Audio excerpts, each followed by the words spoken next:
Bismillahirrahmanirrahim. Assalamualaikum warahmatullahi wabarakatuh. Hai murid-murid Pak Bestari, hari ini kita bertemu kembali untuk subjek sejarah. Kita akan sambung seterusnya subjek sejarah, iaitu mengenali sejarah bahagian 2. Untuk yang seterusnya, kita ingat semula apa yang kita dah belajar minggu lepas.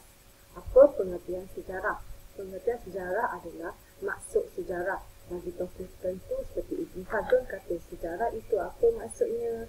Menceritakan benda lepas yang telah berlaku macam tu semua.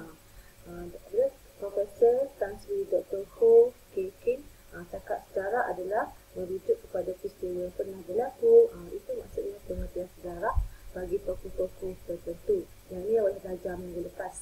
Ada 5 tokoh dalam buku teks awak, muka surat 4 dan 5. Sumber sejarah yang dah belajar minggu lepas juga, ada 2 sumber sejarah, iaitu sumber primer dan sekunder. Primer ni maksudnya sumber utama. Terus kita nampak benda tu. Contohnya manuskrip, fosil. Fosil itu adalah tinggalan tumbuhan ataupun bahan yang terawet. Contohnya tinggal tulang ke apa tu, itu tinggalannya. Artifak, hasil ciptaan semua tu, tu sumber utama. Yang tak boleh ragui itu memang sumber sejarah. Tak ada orang boleh tiru ke apa ke, tu adalah bahan tinggalan sejarah lama yang dah belajar. Okey. Sumber kedua daripada buku, majalah, itu sumber sekunder. Sumber kedua sejarah. Kaedah pendidikan sejarah yang kita dah belajar juga minggu lepas, ada 3 kaedah, iaitu kaedah arkeologi. Kita gali, jumpa balik rangka-rangka manusia macam ni ke, ataupun kaedah menggunakan kaedah arkeologi maritim dalam kapal yang karam dalam laut, tasik, sungai tu, ataupun melalui pembuka ni semua. Ini adalah kaedah pendidikan sejarah secara arkeologi, barang tinggalan bahan-bahan lama. Dan juga kaedah pendidikan sejarah yang kita belajar juga minggu lepas adalah kaedah lisan. Kita pergi temu bual orang tu, kita tanya dia apa yang telah berlaku, lepas tu kita catat semula. Dan juga kaedah bertulis yang orang belajar juga minggu lepas, sama ada benda tu dia tinggal dekat hasil lukisan dia ke, manuskrip lama ke. Itu maksudnya kaedah pendidikan sejarah. Sumber sejarah ada 2, kaedah pendidikan sejarah ada 3. Okey, yang awak nak belajar untuk hari ini adalah ruang dan masa. Awak boleh tengok dalam buku teks awak muka surat 10. Urutan masa dikenali sebagai kronologi. Kronologi merupakan rentetan peristiwa yang dah berlaku mengikut urutan masa tu. Contohnya tahun bila Jepun datang serang tanah Melayu, bila British datang serang menjajah kita. Okey, sebelum ni sebelum kemerdekaan apa yang berlaku. Itu maksudnya urutan masa. Kenapa penting kita belajar urutan masa ni? Memudahkan kita memahami peristiwa bersejarah. Contoh sebelum ni, manusia tak ada rumah, tinggal kat mana? Tinggal dalam gua semua. Bila berlaku tu? Mungkin sebelum Masihi ke, orang-orang masa hidup berpindah randah lagi ke. Dan juga dalam ruang dan masa ni juga ada zaman sebelum Masihi dan selepas Masihi. Okey, dalam urutan masa yang perlu awak ingat adalah dekat, 1 dekad bersamaan dengan 10 tahun. Saya ulang semula, 1 dekad bersamaan 10 tahun. Contoh orang kata, rangka manusia tu dah dijumpai lebih 3 dekad. Maksudnya dah lebih 30 tahun. Okey, peristiwa kena serang tanah Melayu dah berlaku lebih 2 abad. 1 abad bersamaan 100 tahun. Kalau 2 abad bermaksud 200 tahun. 1 alaf bermaksud 1000 tahun. Banyak kena faham betul-betul. 1 dekad bersamaan 10 tahun, 1 abad 100 tahun dan 1 alaf bersamaan 1000 tahun. Kalau kita tahu bila berlaku masa tu, macam mana kita nak cari? Kalau kita korek tanah melalui kaedah ekologi pun, kalau tak ada ruang dan masa, kita tak akan tahu peristiwa sebenar tu bila berlaku. Itu bermaksud ruang dan masa dalam sejarah yang penting kita tahu. Kebanyakan benda sejarah pula dah berlaku sebelum ni. Sebab tu kita kena tahu ruang dan masa dia dan macam mana benda tu terjadi.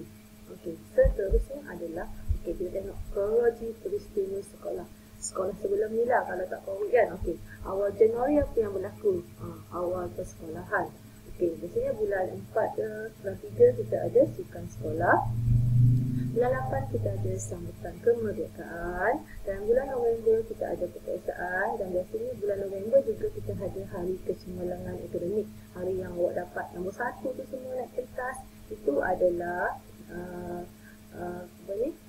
kronologi peristiwa sekolah. Macam awak sendiri buatlah. Contoh, adik awak lahir bulan 1.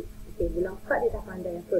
Okey, 6 bulan dah pandai merangkak contoh, 8 bulan tu dah 10 bulan, 11 bulan, setahun tu dah boleh berjalan. Itu kronologi kalau budak kecil kan. Kronologi ni adalah rentetan peristiwa yang berlaku sepanjang tahun tu. Ini adalah kronologi peristiwa yang berlaku di sekolah. Okey, seterusnya adalah kita juga akan belajar sebab dan akibat dalam peristiwa bersejarah. Kenapa kena tahu sebab dan kena tahu akibatnya? Okey, ini adalah contoh gambar hari kecemerlangan murid, hari penyampaian hadiah. Hari kecemerlangan murid bagi meraih murid cemerlang, dan akibatnya murid akan belajar lebih tekun. Contoh awak. Okey, kawan awak dalam pentas nombor 1, apa semangat nak belajar. Itu maksudnya bila kita tahu sebab dan akibatnya, kita akan lebih fokus, kita tahu apa kita nak buat. Ini contohnya hari penyampaian hadiah. Kalau awak sendiri pun dapat nombor 2, tahun depan awak nak dapat lagi nombor 1. Maksudnya bila kita tahu hari kecemerlangan akademik kan peristiwa bersejarah juga kan. Okey, kita akan lebih tekun belajar.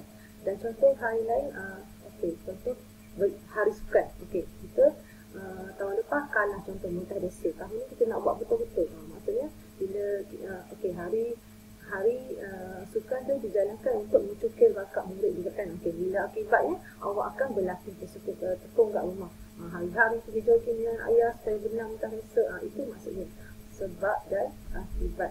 Okey, seterusnya sebab dan akibat dalam peristiwa bersejarah. Akibatnya peristiwa kemerdekaan yang berlaku pada 31 Ogos tu kan, bila kita isytiharkan kemerdekaan kan. Akibat yang sebelumnya adalah sebab British yang menjajah tanah Melayu. Masa tu British yang menjajah, kita akan berjuang betul-betul, semua orang nak kemerdekaan untuk membebaskan tanah Melayu dari penjajah. Kenapa tak nak dijajah? Kalau kita dijajah lagi, awak tak boleh rasa sekarang. Senang-senang awak ada kat rumah, mungkin hidup awak tak macam sekarang kalau dijajah. Dijajah maksudnya orang lain ambil kuasa kita. Kita tak ada kuasa ekonomi, tak ada kuasa politik. Itu maksudnya dijajah. Okey, seterusnya adalah kenapa kita, yang kita dah belajar akibat mengenali sejarah ni adalah akan melahirkan nilai positif, nilai yang baik, iaitu kita akan cinta akan negara. Kenapa? Bila kita semangat sayangkan negara, kita akan mempertahankan kedaulatan negara. Sekarang negara kita bebas, tak ada orang datang berperang-perang semua. Kita akan pertahankan kemerdekaan yang kita miliki untuk kemudahan generasi akan datang. Supaya awak nak ke nanti 20 tahun akan datang, adik awak semua tu yang tak lahir juga dan dah lahir ke, tak boleh pergi sekolah sebab orang lain jaga negara kita dan dia ambil semua kekayaan negara kita, dan kita akan dijajah semua. Itu yang kita tak nak. Bila kita sayangkan negara kita, bila kita belajar topik ni mengenali sejarah, kita akan sayangkan negara kita, tak nak gaduh-gaduh, tak nak berperang-perang. Itu maksudnya mewujudkan semangat mempertahankan kedaulatan negara. Saya rasa itu sahaja untuk hari ini. Lepas tu siapkan latihan dalam Google Form. Kita berjumpa lain kali untuk topik akan datang untuk subjek sejarah. Itu sahaja. Terima kasih. Assalamualaikum.